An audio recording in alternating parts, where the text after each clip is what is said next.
আচ্ছা আপু, পুরো ভিডিও দাও না কেন? মাঝখান থেকে কেন? প্রথম থেকে দেখাও। এসব রিকোয়েস্ট প্রায় আসে।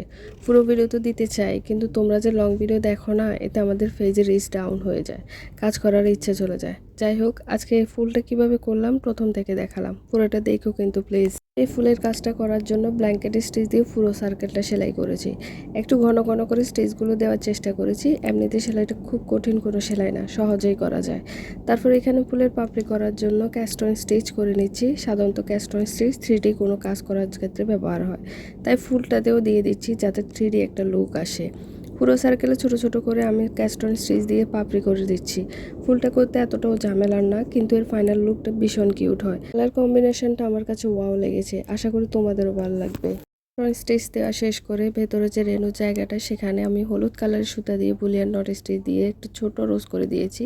এটা দেওয়ার পর ফুলটা আরও বেশি ফুটেছে। ফুলের ঢালটা করার জন্য বাইরে সে গিট সেলাই দিয়ে করেছি। এখানে ধরা বাঁধার কোনো বিষয় না, যে যেমন পারে তেমন করবে।